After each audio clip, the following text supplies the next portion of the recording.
Hi friends, நம்ம சேனலை இன்னும் சப்ஸ்கிரைப் பண்ணலை அப்படின்னா சப்ஸ்கிரைப் பண்ணிக்கோங்க. கூடவே அந்த பெல் பட்டனை கிளிக் பண்ணிட்டு ஆளுங்களை கிளிக் பண்ணுங்கள். அப்போ தான் நான் போடுற ஒவ்வொரு புது வீடியோ உங்களுக்கு நோட்டிஃபிகேஷன் வரும். அது மட்டும் இல்லாமல் நான் போகிற ஒவ்வொரு புது வீடியோவுக்கும் நீங்கள் லைக் போடும்போது அது எனக்கு ரொம்ப மோட்டிவேட்டாக இருக்கும். ஓகே, இப்போ வாங்க வீடியோக்குள்ளே போகலாம்.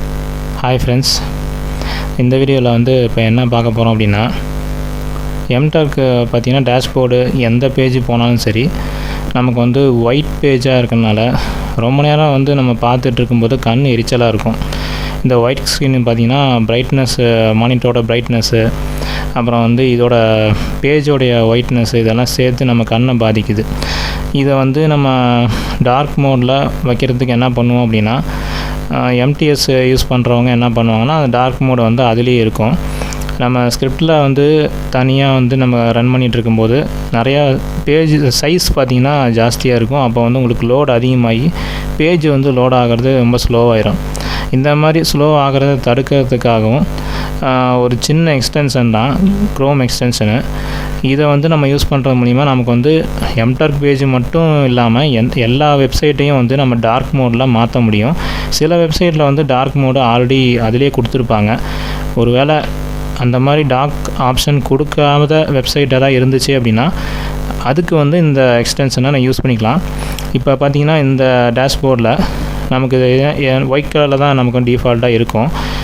Mturk பார்த்திங்கன்னா அவங்க டார்க் மோடில் எதுவும் கொடுக்க மாட்டாங்க. எந்த வெப்சைட்டும் டார்க் மோடில் கொடுக்க மாட்டாங்க. கூகுளில் இப்போ தான் டார்க் மோடில் இருக்குது. இதில் கொடுத்தா நல்லாயிருக்கும் அப்படின்னு தான் எல்லாரோட எதிர்பார்ப்போம். பட் நம்ம அடிஷ்னலாக ஒரு ஆப்ஷன் ஆட் பண்ணி தான் நம்ம டார்க் மோடில் மாற்றுற மாதிரி இருக்குது. அதனால் இப்போ என்ன எக்ஸ்டென்ஷன் யூஸ் பண்ணுறதுங்கிறத சொல்கிறேன். ஸ்டைலிஷ் அப்படின்னு சொல்லிட்டு ஒரு எக்ஸ்டென்ஷன் இருக்குது. ஸ்டைலிஷ் அப்படின்னு போட்டு க்ரோம் எக்ஸ்டென்ஷன் அப்படின்னு கொடுத்தீங்க அப்படின்னா நமக்கு இங்கே ஸ்டைலிஷ் அப்படிங்கிறது ஓப்பன் ஆகிருக்கு.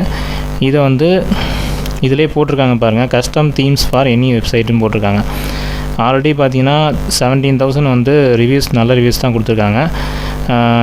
20 லட்சம் பேருக்கு மேலே யூஸ் பண்ணியிருக்கிறாங்க.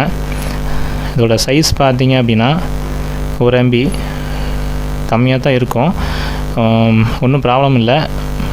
MTS கம்பேர் பண்ணும்போது பார்த்திங்கன்னா இது ரொம்ப ரொம்ப கம்மியாக தான் இருக்குது. இது என்ன பர்பஸ்னால், வெறும் தீம் மட்டும் நம்ம மாற்றிக்கிறதுக்கு இது ரொம்ப யூஸ்ஃபுல்லாக இருக்கும். எந்த வெப்சைட்டாக இருந்தாலும் யூஸ் பண்ணிக்கலாம் அப்படிங்கிற மாதிரி கொடுத்துருக்காங்க. இப்போ நான் ஆட் டு க்ரோம் கொடுக்குறேன். ஆட் எக்ஸ்டென்ஷன் கொடுக்குறேன். கொடுத்தாச்சு. இப்போ நம்ம இதை நம்ம க்ளோஸ் பண்ணிடலாம். இங்கே கண்டினியூ கொடுத்துட்டு இதை அவங்க அந்த பேஜில் அஃபிஷியலாக பார்த்திங்கன்னா மந்த்லி வைஸு, இயர்லி வைஸு ப்ரைஸில் நமக்கு தீம் வேணுமான்னு கேட்பாங்க. ப்ரொஃபஷனல் வெர்ஷனுக்கு மட்டும்தான் இது யூஸ் ஆகும். நம்ம ப்ரொஃபஷனல் லெவலில் போகிறது கிடையாது. சிம்பிளாக நம்ம டார்க் தீமாக மாற்றுறதுக்கு மட்டும்தான் யூஸ் பண்ண போகிறோம். அதனால் இந்த எக்ஸ்டென்ஷன் இன்ஸ்டால் ஆயிடுச்சு.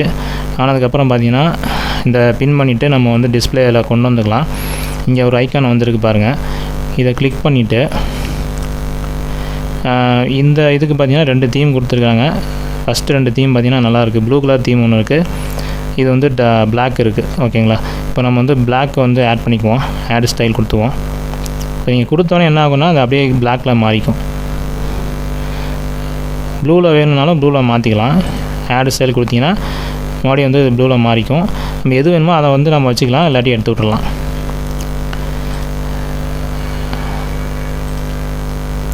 இதுக்கு நீங்கள் எந்த பேஜில் போனீங்கனாலும் இதே மாதிரி தான் இருக்கும். இதே பிளாக் கலரில் தான் இருக்கும். ஏன்னா இந்த டொமைனில் இந்த தீமில் தான் இருக்கணும்னு சொல்லிட்டு ஃபிக்ஸ் ஆகிருக்கு. அதனால் உங்களுக்கு இந்த கலரில் தான் இருக்கும். உங்களுக்கு கண்ணுக்கும் ரொம்ப நேரம் பார்த்துட்டு இருந்தாலும் பாதிக்காது. கண் எரிச்சல் இருக்காது. ஒர்க் பண்ணுறதுக்கும் நமக்கு ஸ்மூத்தாக போகும். ஓகேங்களா? ஸோ இந்த விஷயத்த சொல்கிறது தான் இந்த வீடியோ. இந்த வீடியோ உங்களுக்கு பிடிச்சிருந்தால் லைக் பண்ணுங்கள், ஷேர் பண்ணுங்கள், கமெண்ட் பண்ணுங்கள். நம்ம டெக் ஃபேத் தமிழ் சேனலை சப்ஸ்கிரைப் பண்ணுங்கள். Thank you friends. பை.